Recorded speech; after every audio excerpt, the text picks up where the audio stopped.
So I just met a guy, said his name is Matt Capital. As I'm listening to this WABC radio, I met him on Broadway. I believe the address is 1450 Broadway.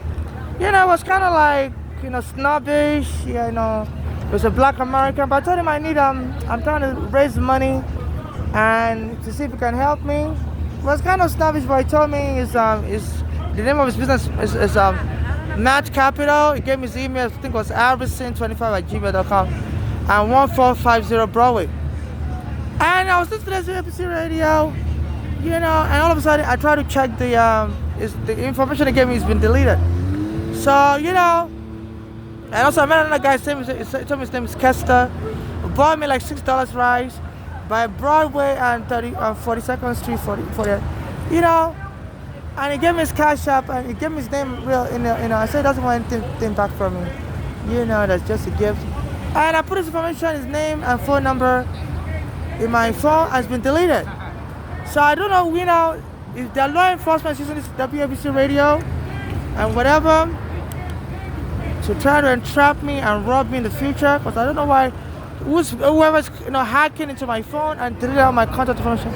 People that seem that seem like they might not be into any hanky panky, they were just kind of if I enter those kind of people's information in my phone, they'll delete it. And as I was coming by, I was talking out loud. Look, I'm going to sue under Section 1981. Nobody has the right to block two black people from doing business. Section 1981, And as soon as I walk through here, this guy comes and kicks my leg, So the police camera will record it. It's like a black American guy. So I'm suspecting this is the WABC radio. They are friends with Trump. And, they may be onto some scheme. I listen to that radio station for lack of any media to listen to really, because it's like it's like I'm being scammed. I can't get no justice. My mother was killed, my father was killed, my friend Ghana was killed, and no law in America will help me. So I believe I'm being scammed as a foreigner, and they're trying to isolate me and possibly kill me and claim any of my inheritance should go to them. I don't have a child, I'm not married. So every time I try to meet with people on the street, I people that seem like they may not be too hanky-panky. Some of them are snobbish, but strangers, but it seems like they're not just hanky-panky. They're just dealing with their own, legit business. And I get that information, somebody go and delete the information. It's like they just want me to be entrapped with all these hanky-panky people. And as this radio station always says, who cares about the truth? A lie is more entertaining. Power 1051. The guy named Charlemagne. So I've been getting death threats a lot, and the police will surround me in the bathroom. So I believe there may be scammers in this country that believe, they say inheritance scam is the main thing. So they believe, my mother was killed here, our own daughters set her up, locked her up in a psychiatric hold while she was having a heart attack to get her to die of anger, because nobody wants to be arrested when they're having a heart attack. So I'm trying to sue Bellevue Hospital. My father was killed also while I was criticizing Trump. So I believe this WABC radio, they're into some criminal type of enterprise with Trump, and I may be killed, and they may have criminal gangs that would steal my money. I'm in a joint transaction. My mother was killed here. My friend Ghana was killed, and I'm holding a lot of money. So I believe I'm being set up by criminal gangs, because I met two black Americans. On Broadway. One of them helped me buy food. Used his cash app to buy me food. So I'm a Nigerian, and I'm an immigrant. I try to meet with people because my mother was killed here. I really don't have anybody I can trust. And I met with a black American who bought me food and told me I don't have to pay him back. So it's nothing. So I was like, oh, you're a very good person. Let me have your name, let me have your phone number, maybe something I can pay you back. I was like, no, but I'll give you my name. He gave me his name and phone number. I entered into my phone. His last name is Kester. On Broadway here, he bought me rice for $6. I still have the rice with me. So he bought me this rice for $6. And he was a black American male. He had piercings. He wanted to buy me rice and chicken. I said, no, I can't eat chicken because I feel like using the bathroom. and they send that police to try to kill me in the bathroom. So I was like, I don't want to eat meat because it's going to make me want to use the bathroom. So he brought me rice, and somebody gave me this water as he was buying me the rice. So I was like, oh, you give me good luck. Like I was like, you're buying me rice. All of a sudden, this Arab guy pulls over. I was like, do you want water? I was like, yeah, thank you. Then after I left that caster, he gave me his phone number. I entered his phone number to my phone. After I left that caster,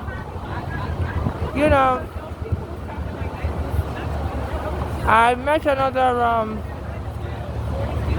black American. He told me his own business name is Matt Capital. It's on Broadway also, 1450 Broadway. He was kind of snobbish, the other black American. I don't know whether he's just tired. He's was very hesitant to give me this information. Because I'm trying to start a business, sir. And I'm looking for financing. And I'm looking for a business consultant. It's like he said it's a business planner, it's not a consultant. I was like, okay, it doesn't matter. It's like, but he said you could find me a consultant. He was kind of snobbish, but he gave me his email. I believe his email is Harrison25 at Gmail. And these two black Americans gave me the information. I'm a homeless Nigerian, said they could help me. And somebody deleted the information. So I'm suspecting maybe this WABC radio. Because, they're friends with Trump and I'm under FBI surveillance. And I believe I'm getting set up for criminal enterprise. Wherever I heard about that a lot, I said there was a female gang in America that would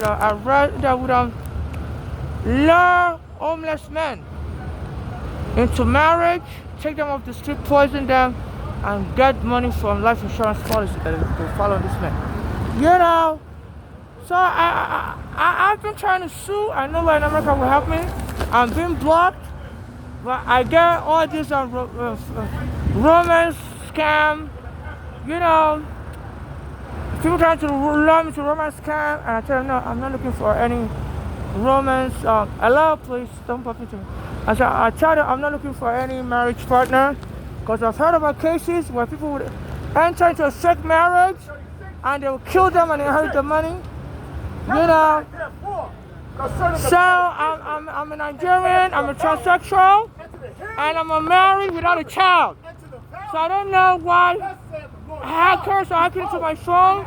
Anybody I meet, because I'm trying to borrow money to start my own business. And borrow money to get a place to live. And I met two black Americans on this Broadway. And who gave me their contact information, and someone that's hacking into my phone and deleted the information of these black Americans. So whatever's going on, the FBI is surveilling me as a Nigerian, and they're giving my information, my phone, to criminals to hack into and delete contacts to keep me isolated. So I wouldn't really have any kind of established contact here in America. Isolate me. I've been getting in touch with psychiatric lockup, and they can just, I said, they have drugs in the psychiatric. They have drugs in the psychiatric hospital that like ketamine, they can overdose you with, and kill you right away with a heart attack, and just give your money and to any scammer that will claim they are related to you or whatever. So in case I get killed or whatever happens to me, and I'm not able to pursue justice for myself and my dead mother, only international human rights activists or local civil activists here that haven't denied me help in the past should administer my estate or take over my case to get justice for me and my dead mother, and give the rest of my assets to charity, to those experiencing xenophobia like me, especially those being deported under Trump.